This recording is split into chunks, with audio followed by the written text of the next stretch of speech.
Hi, everybody. Welcome back to part two of Inking 101, understanding your inks, which inks to use when, what inks do what. This is the second class. First one, we talked about what kind of inks there are and what their basic properties are, things like that.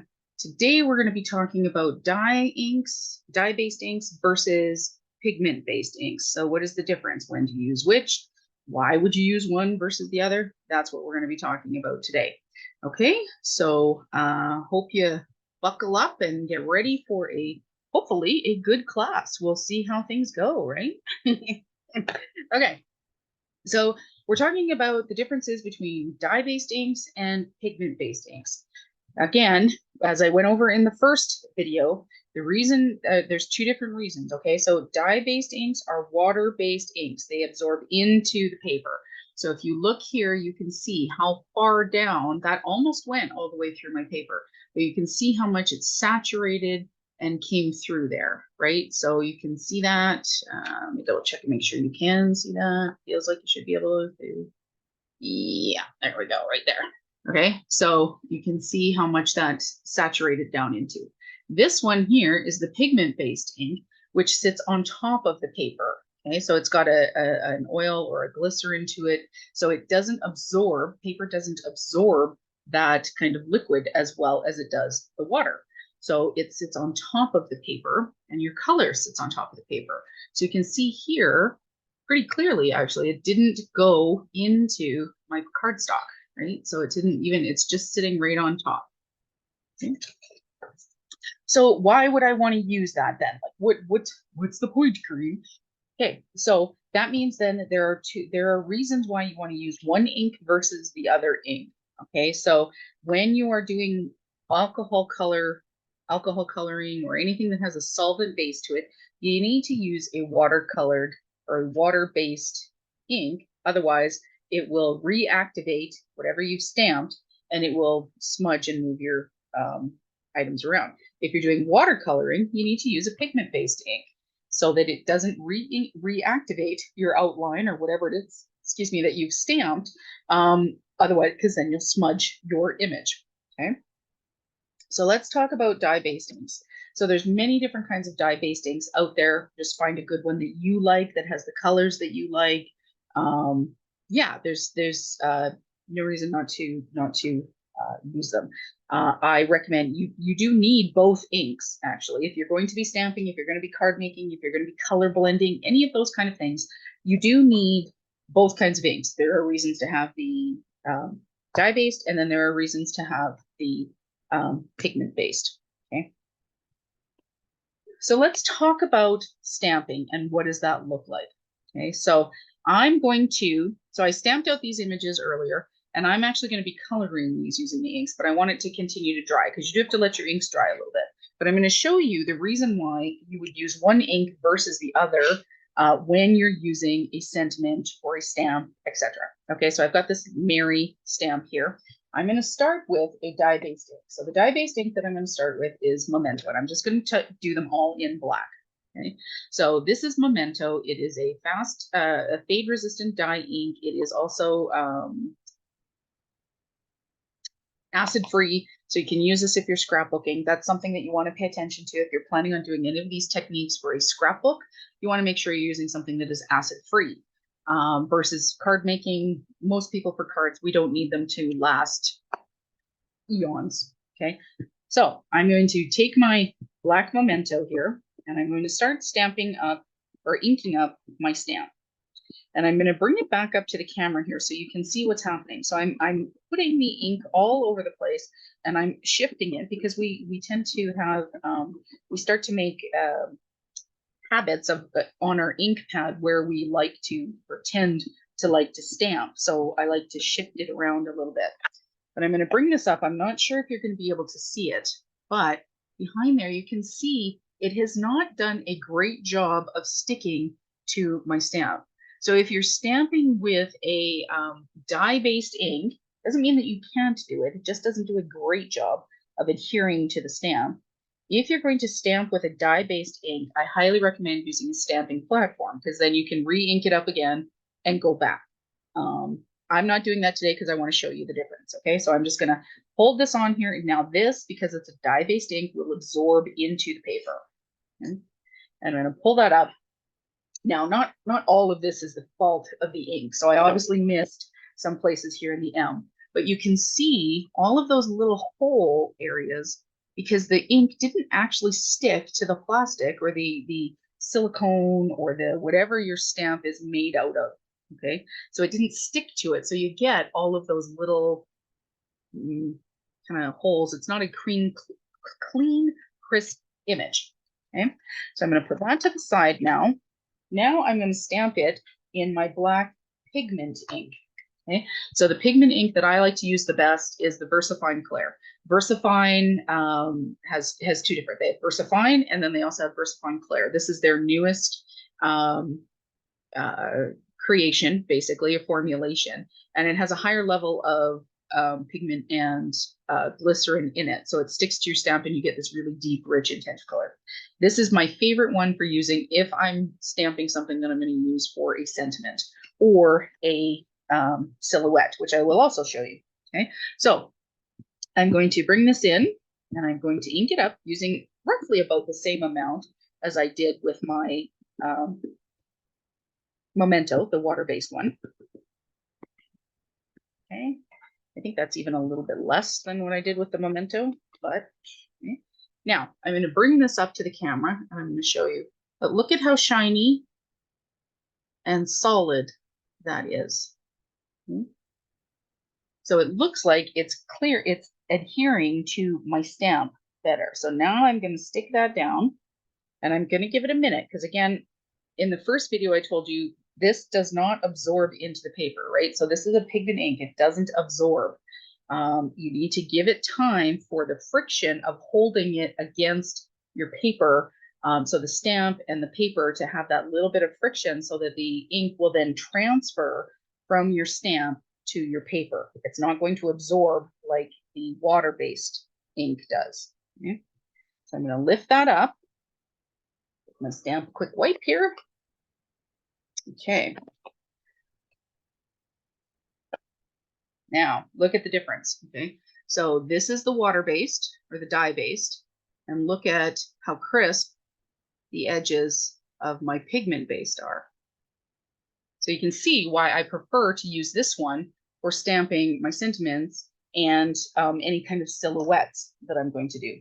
Now, there's a new product on the market and it is called an amalgam ink. I covered this a little bit in the last video, but this is a hybrid and it allows you to do both techniques, watercoloring and alcohol ink covering with this, both. So you don't have to worry about what have I stamped versus what have I not stamped.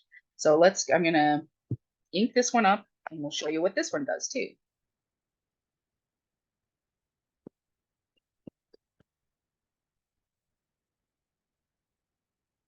I got a dead spot in my ink pad here a little bit.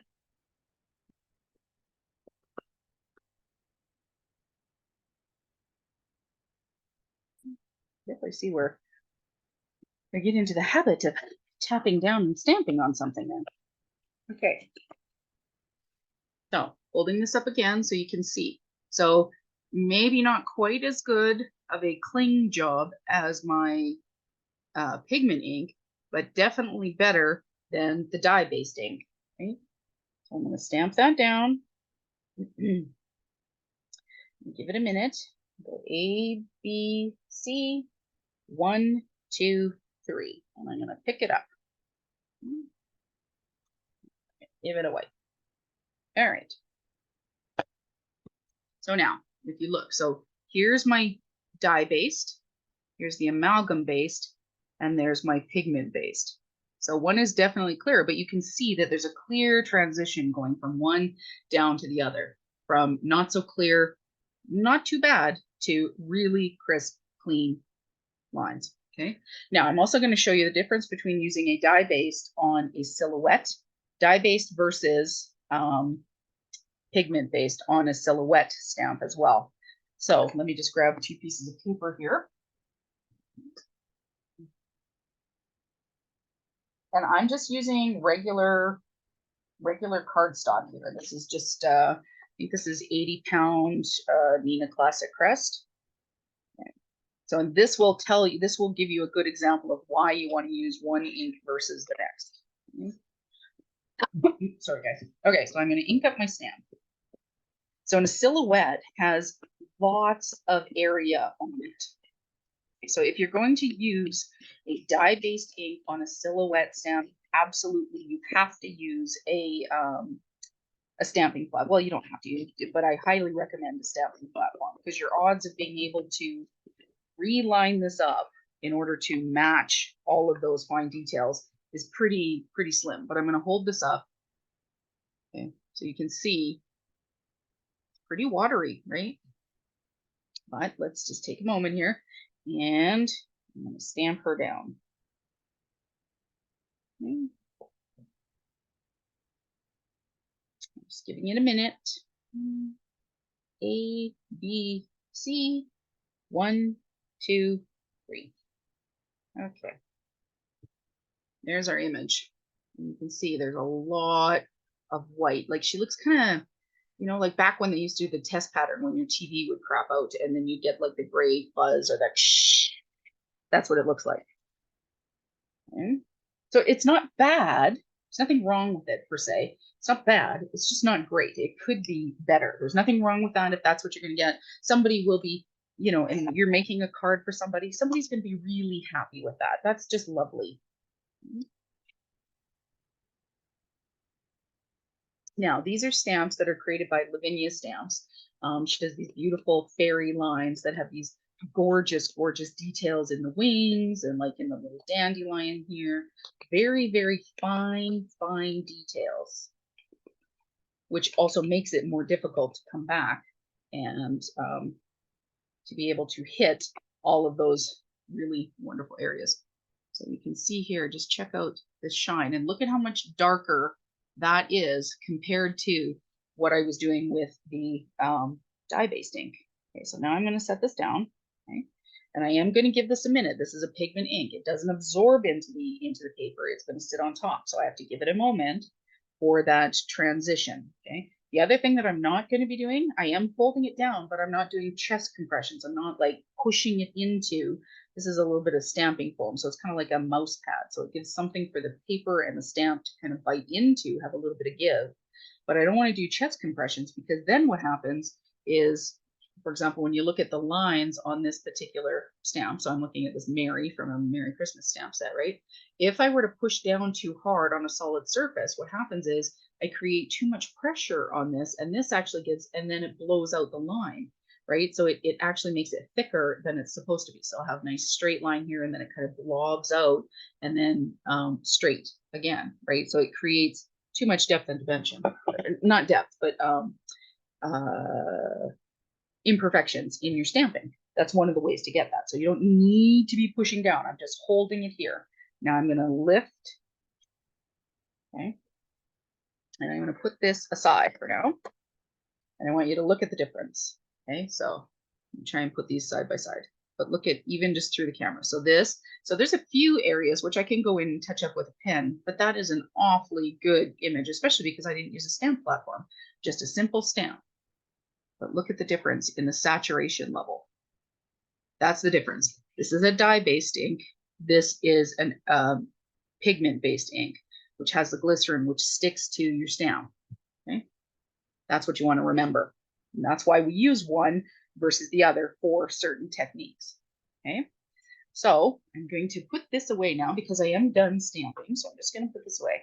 Now what I want to do, so this has been drying for a while. Okay, so and I marked it, I did this before I started the video. So the top one here, same as what I stamped out what you guys were watching. Top one here is dye based, middle one is the amalgam, and the bottom one is a pigment based. Okay, so what I want to do is, first of all, I'm going to take some watercolor. So I'm going to take my, let's say this Lime Punch. This is by Elements. These are premium dye ink pads. So it says for blending and distressing. And I'm just going to take a little bit of the color and I'm just going to dab it right there onto my work surface here. And then I'm going to take a little bit of water, add that in there, and I'm going to take my paintbrush and I'm going to mix up the color here. Okay. And I'm going to come in here and I'm actually going to color outside of the lines on purpose. All right, which is fine. Because I want you to see what happens to each one when we add water to it. I want to give it a good fair test. So we're comparing apples and apples here. Okay. This is not a watercolor paper. This is just plain ordinary cardstock. I think it's about an 80 pound. I think I told you that. Okay. Now I'm just going to use this baby wipe, kind of clean this up here.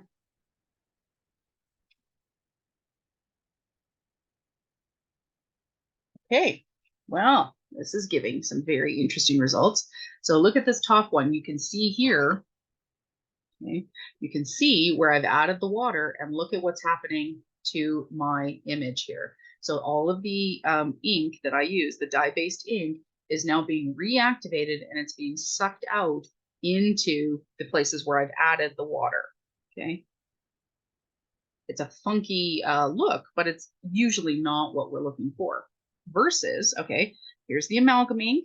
I have no bleeding. Okay. And then here's my pigment ink. Again, I have no bleeding with this. Okay. Now, let's try it with, I'm going to use the same thing. So this is a Tombow marker. So it says right on it, water-based. Okay. So I'm going to go and I'm going to color here. Very deep and intense color, actually, this one.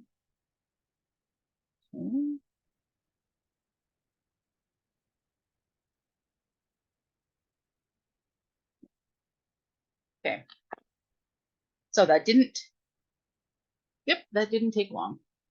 Okay, so here, now it's pretty faint, but if I were to add more, even more color, you can start to see along this E, where the E and the M kind of join here, it's now not a crisp line along the edge. It has already started to bleed just from that little bit of color. And then we have here, we have our amalgam ink, still pretty crisp, not too shabby. And then we have our pigment ink down here, nice and crisp. Okay, now let's talk alcohol inks, right? So this is a Spectrum Noir alcohol ink pen. And let's see what color it is. So this is a BG, you know what, that's probably not gonna work because it's already, well, it's a light enough gray. You should be able to see. Okay, so what I'm gonna do now is I'm going to go along this edge of the Ys here, okay? And I'm gonna go here. Okay, and I'm gonna go here. And I'm gonna go here.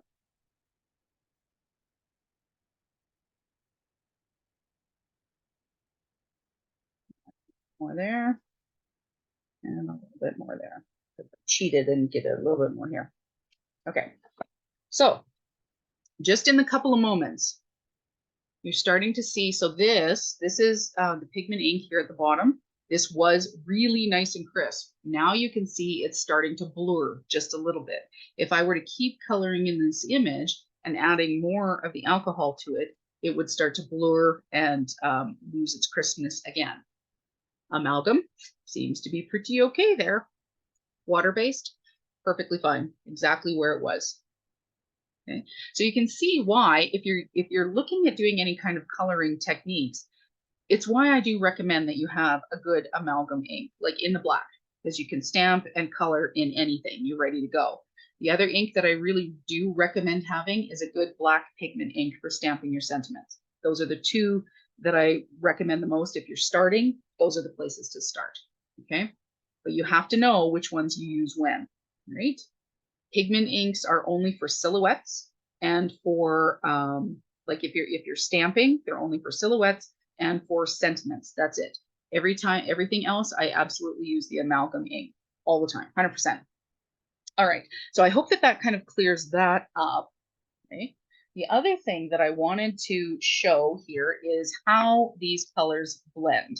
All right, and I'm actually just going to use these beautiful just going to use the paper from these guys here. There's no point in wasting another one. Okay, so I'm going to start with, so I've got some really cool, these are my favorite dye-based inks. I have the Tim Holtz ones as well, but I really do like these water-based from Lavinia. They're the inks that I use the most. Okay, now I believe these are my water-based, and yes, they are.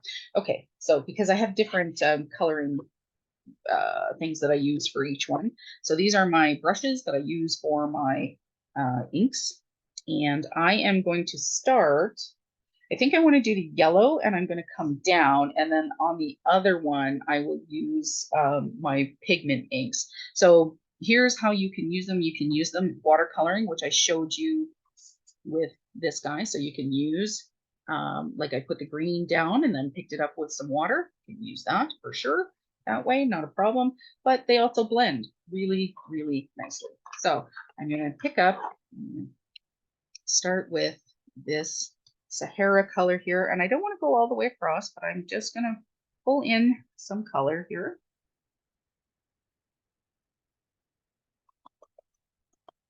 And I like to, particularly with my water-based inks, I tap them off, instead of tapping them off onto a surface like this, I tap them off into the lid, because then if I want, I can spritz a little bit of water in there and actually use that as my palette.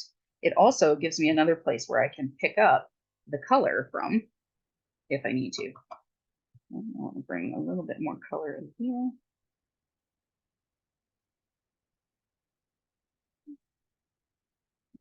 So now see, I can, is that going to be in shot? Yes, it is. So if I wanted to, I could spritz just a bit of water right there, pick up my paintbrush like this, and now I have a palette that already has the color in it that I wanted to use. So I'm just going to make her wings here just slightly darker in this yellow color. I'm going to pick that up and highlight her wings, just like that. Dye-based inks are brilliant for watercoloring. You can't really use pigment-based inks for watercoloring. They don't work that great because it's like oil and water. You can't mix them together, right? So that added just a little bit of extra oomph to that. I'm going to use this Sahara. I'm going to kind of come in from the top here on this one. Dab that off a little bit as well. I'm going to come in. I want to bring that all the way down. I think.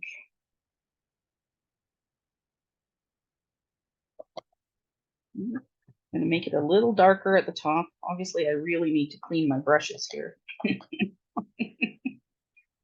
But that's okay. I'm just going to come in and I'm going to make this a little darker here at the top. And all of those areas where my brush is showing those circles. I'm not really going to worry about it too much. Just like that. I'm going to make it this kind of yellowy browny straw color here, adding the ink where I had the extra circles. Okay. Yeah, I'm kind of liking that. Bringing that in this way. And I am just going to clean this up a little bit so that I'm not carrying this over too much here. Let's see. It's really not wet anymore. Let's get a new baby wipe. Now, if I wanted to, what I could do is spritz this like that. And then this is another thing that dye-based inks are really good for. I'm not going to do it on the back of there, but I could pick this up, you know, add some color to the, getting a little bit of a crick on my hands here, and add a little bit more here, a little bit here, pick that up. So I'm not necessarily wasting it. I could create some backgrounds that way if I really wanted to. I'm just going to use this and that up like that, and then dry it off a bit. Okay, now I'm going to pull the green in and switch that a little bit. And my hands are kind of bugging me all of a sudden. All right, now I'm just going to use this actually just to kind of hold my paper in place without trying to get my hands in there too much.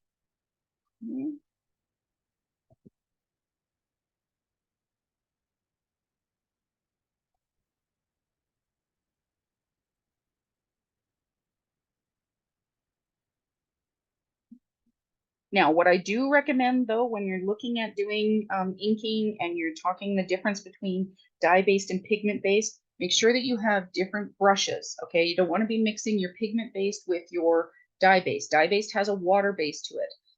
Your pigment-based has an oil or a glycerin, so it's going to stick to your brushes.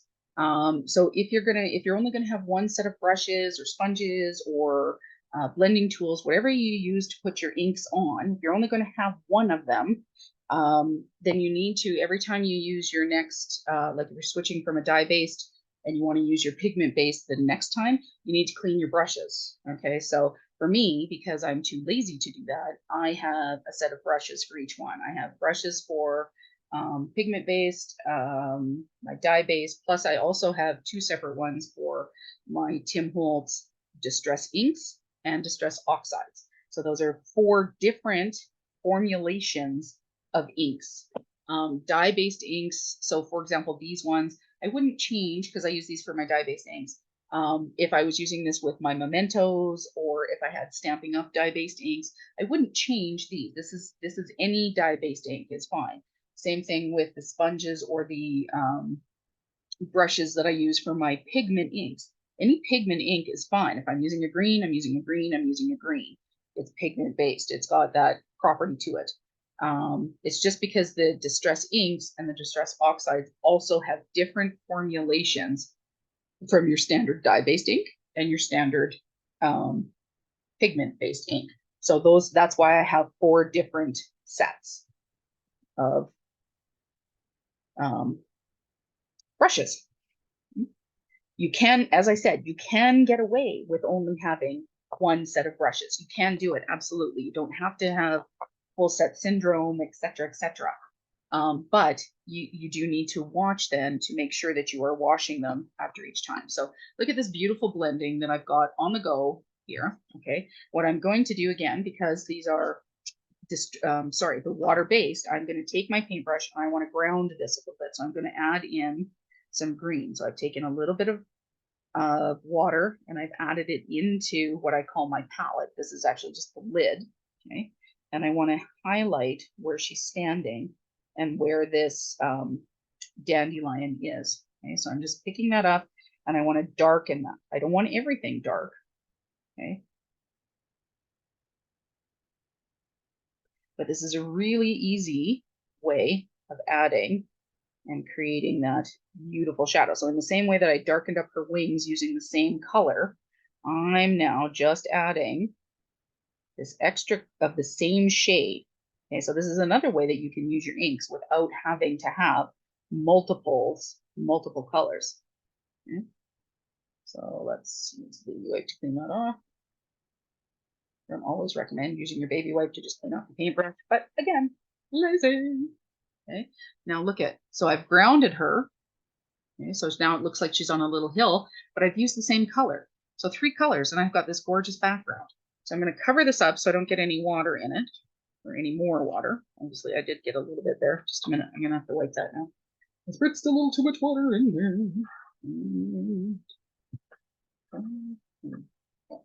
There we go. Okay. All right, I'm going to put that to the side. I'm going to give this a bit of a wipe here again. And I'm going to dry it. And then, because this is a, they created this ink to be a dye or a water reactive ink, I'm going to go and do a couple spritzes into that upper. So there are some inks that have really different properties. Okay. So you can see I've added my, so just to this dye-based ink, and what it's done is it has bleached out a little bit of the color. It's a very cool effect, right? That's why I love these Lavinia inks. They're so cool, right? So that is using the water-based inks. Okay, so water-based inks can be used on for color blending. You can use them for alcohol mark coloring. You can use them as a watercolor. As you saw here, I added the water and I added the water and just added those in. You can use these for beautiful. I have a watercolor ink coloring video. Go back and check that out where I use where I use Tombows as watercolors. So this is a dye-based, or sorry, yeah, a dye-based, water-based ink, where I've used these. Also, you can use just markers, watercolored markers. No, you can't use watercolored markers with dye-based ink. You can use them as a watercolor, okay? You can use dye-based inks through a stencil. Okay, it's easy to clean off your stencil. Then you can use pigment-based. You'll get that nice deep intense, but it will stick onto your stencil and dye it pretty badly. So you can use them for stenciling. You can use them for blending your backgrounds. Okay, you can also, what's really cool is you can use water-based inks or dye-based inks on your jelly plate. So you just get out a jelly plate. You can use a brayer, like brayer on your inks. Tap on some water, take your prints. You can do that. You can also take these directly to your jelly pad. That's another thing. I think that's going to have to be another video that I'm going to do, is what to do with those. Okay, so let's talk pigment inks and blending now. Okay, so I'm going to use this now because this is the water-based one. I'm just going to use this to show you how this is going to work. So I'm going to use the sponges that I have here, because that's how I like to put on my pigment-based inks. And I like to use a sponge. So I'm going to load up the sponge. So when we're talking pigment inks, so you can see here I've got a lot. This is just a cheapo cheapo makeup sponge that I actually got from the Dollar Tree. They're my favorite because they've got this really nice handle on them, so I like to use them. Okay, so now I'm going to go in and I'm just going to start in the center. Instead of going in directions, I'm going to kind of frame it this way. Okay, so I'm going to start in the center and create this kind of nice halo effect here. Okay, just like that. And you can see I've got this beautiful saturation. Look at how nicely that saturated the paper right away. Nice, deep, intense color. Easy blending. Okay. Don't have to do a lot of work when you're using pigment-based inks in terms of adding colors, things like that. I want to do the green around the edges. Or the orange. Good question. Okay, I'm going to do the orange first. Clean up this yellow that's sitting here. Okay, so I don't use this color very often, so I'm going to try to load up my brush here. So I load it up, take some off, and I'm going to start off just in the edges here, and I'm going to bring this around.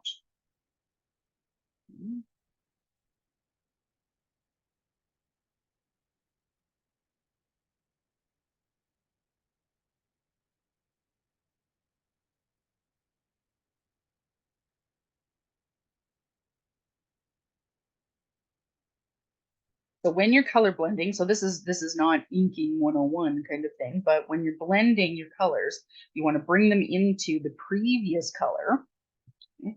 So I'm going to start drawing this out as well. You can see here where I've got a lot of the orange, but I want to draw that out so that this will then blend into the greeny yellow color that I'm going to bring on as well. Okay. So there's a little bit of ink there. I'm going to leave that there. I'm going to go back to my previous color here, which is the VersaFine Clair Cheerful. This orange one is called Summertime. In the summertime. And I'm going to bring this color, this yellow, back into the orange. Okay, so you kind of go back and forth. This is how you get those nice blends. And you're going to add in the color, bringing it back into that deeper tone, so that it then becomes a hybrid of the yellow and the orange. Just like a rainbow, right? As it transitions, you get that red, but then you get that red mixed with the yellow, transitions into the orange, yellow into the blue. That means you get that green, and then the blue into the kind of the red, which is where you get the purples from, right? So you have to, that's what you need to do, is you need to mark those together kind of thing. Okay, so putting those aside, now I'm going to bring in my green. How much? That's so bad. Okay, so this is kind of this yellowy green color. It's a very nice spring color, and it is called Golden Meadow. And I'm going to bring this in and around the edges here. So from the outside, it's also a really good idea when you're getting inks, any kind of ink, whether it's alcohol markers, it's dye-based inks, pigment-based inks, whatever, when you get them, it's a really good idea to swatch them, because if you look at the front of this, that looks quite like a yellow, does it not? Versus when I come in here and I start putting it down, it's very definitely a green. It's a greeny yellow, but it is definitely a green color, right?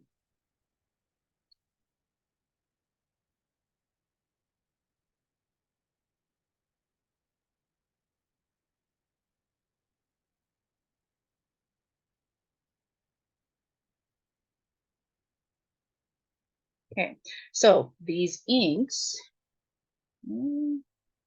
looks good. Now I want to come back in with my orange a little bit, pick up some of what's here, and I'm just going to start blending that out into this green.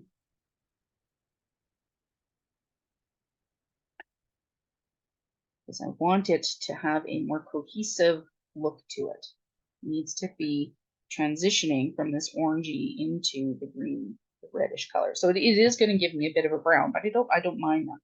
This is a very fall look, right?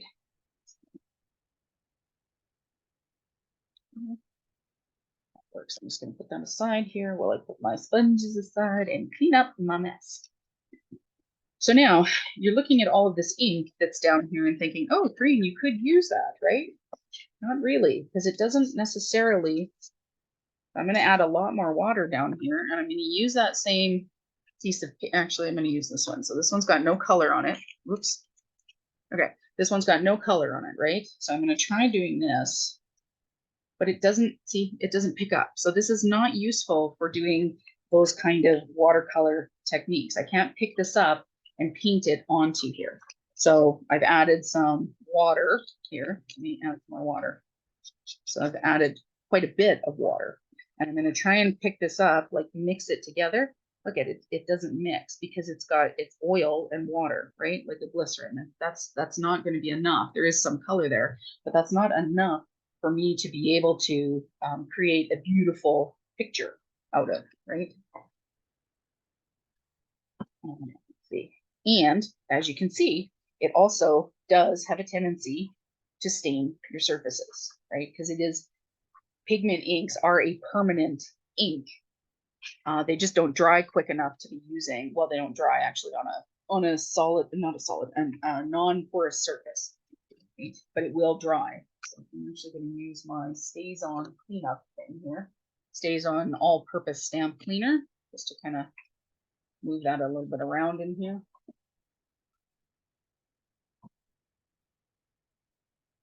Just to make sure that that's not all going to transfer to another project now. So it's cleaned up enough.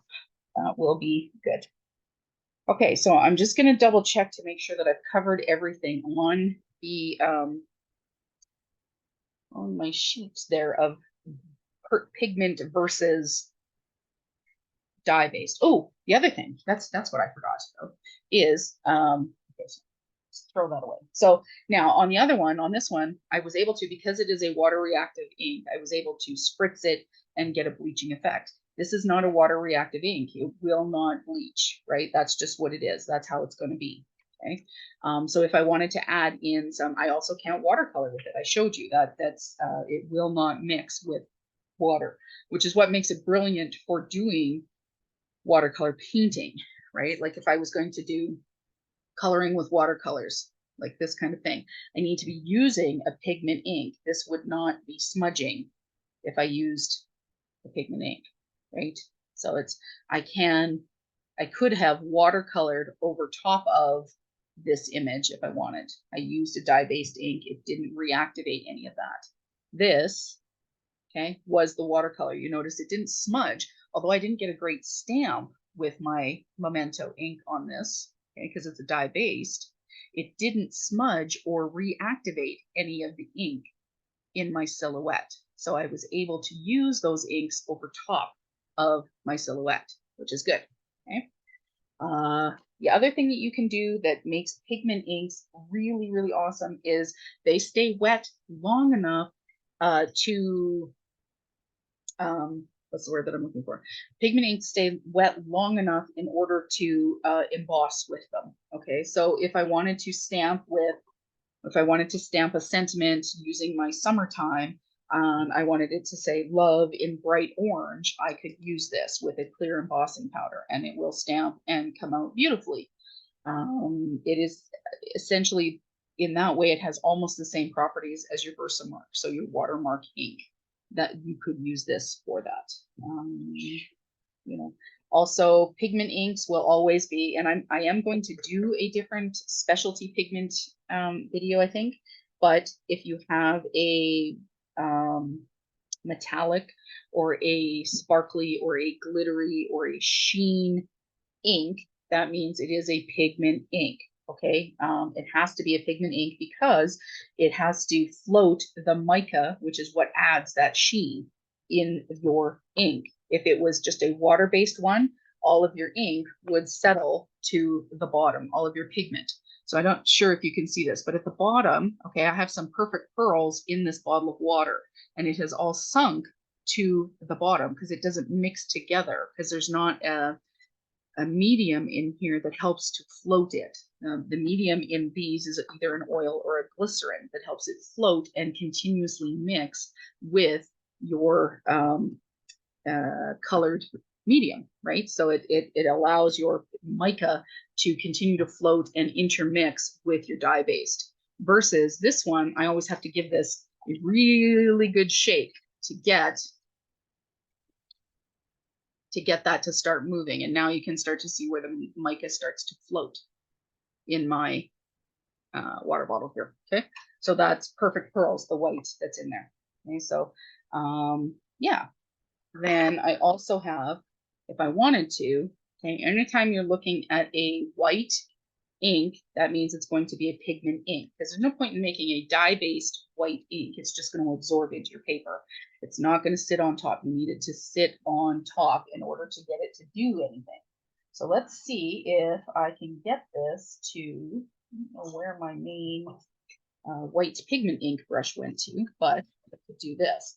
So I'm going to take I have a little blending brush here, and I'm just going to sit this on top, and I'm just going to color in a little bit on her wings. I want to lighten those. This isn't the best brush for doing this, but I'm just going to demo what's going on here. Maybe just a little bit around these fronds here. See if I can get a little bit on the top here. And lightening this.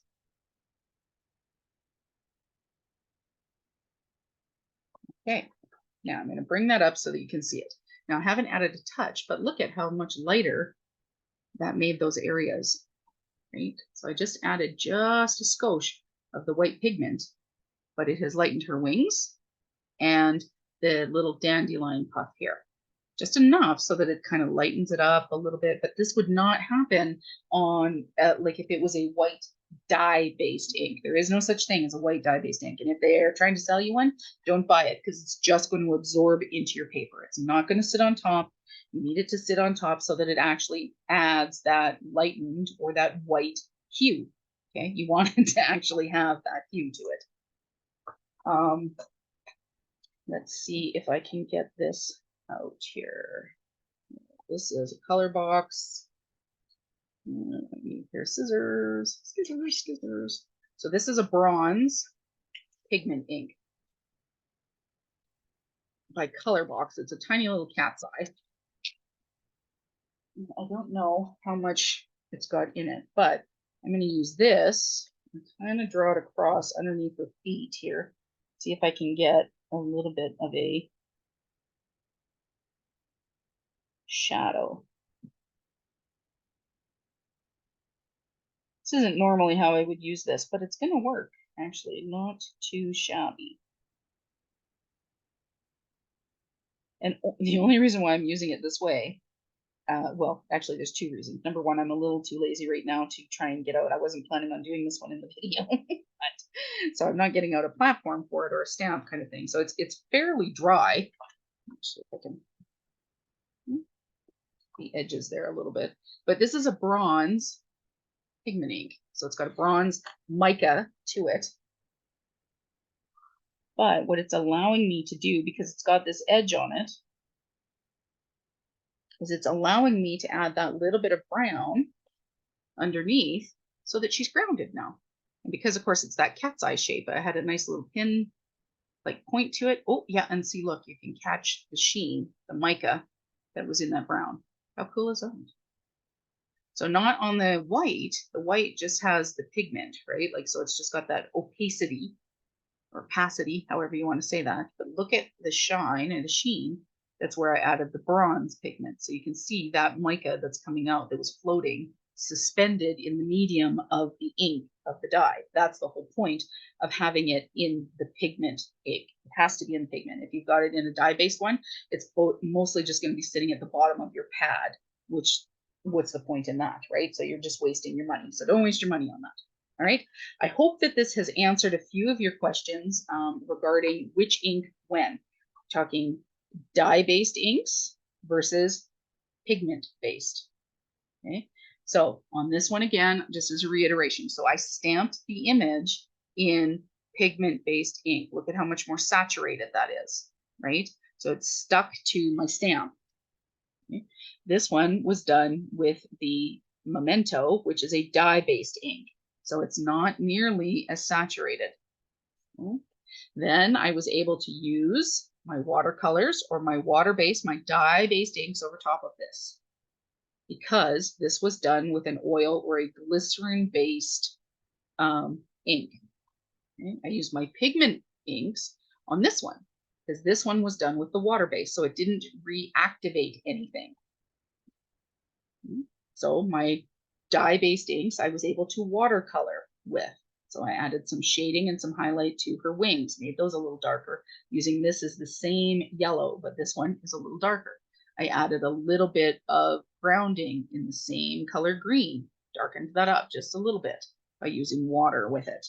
Okay. This one I had to use pigment on top of it because it won't mix with anything. So I added a pigment, a sheen, so a brilliance or a mica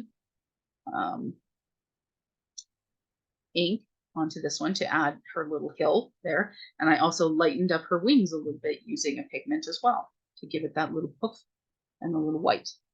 Okay. So again, the most important thing to remember about dye-based.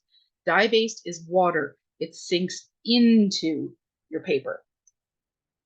Pigment-based has an oil or a glycerin and it sits on top of your paper. Dye-based you can use for alcohol inks because it will not reactivate the water. Okay. Pigment-based you can use for watercoloring because it doesn't have water in it, so you don't have to worry about it being reactivated. You don't want to use a solvent or alcohol or something because it will reactivate the oils and or the glycerin and move and smudge. That's what this one was, right? So this was alcohol. So this was dye-based ink. So I used, this is where I used the watercoloring. Look at it, wicked up, made it all smudgy, alcohol, perfectly clear. Okay. Amalgam inks, if you're going to stamp and you're going to use watercolor or alcohol, I highly recommend an alcohol or an amalgam ink for stamping. And then this is our pigment-based. Again, I recommend pigment-based for using for sentiments. Any sentiment, you'll get a nice, clean, crisp image, and or silhouettes because it sticks to your stamp because it has that glycerin or that oil. It has a nice, crisp finish to it. But you cannot use this for alcohol marking or coloring because it reactivates your ink and then it smudges. So you don't get those nice, crisp, clean lines. Okay. So hopefully that will answer that. Next class, I think we're going to talk about the differences between distress inks and distress oxides. I think that's the next one. Hopefully you stay tuned for that. If you have any questions or something that I didn't cover during this class, please let me know. I'd be happy to take your comments. Again, keep them kind because I'm not going to be posting or keeping any comments that are not kind, but I do want to do my best to try and answer these questions for you, see what I can help you with. I know this is a particularly confusing issue for everyone of which ink do I use when. So that's what we're trying to clear up. Thanks so much, everybody. Keep subscribing, keep liking. That really makes a big difference. If you do have friends that are new to paper crafting or starting to get into it, please pass along this video because this is really great information. I get this question from a lot, even from people who have been in the business for a long time or who have been paper crafting for a long time. So it can be a very, very confusing issue. So please pass this along to them, and hopefully we can help them out as well. Thanks a lot, everybody. Talk to you soon. Bye-bye.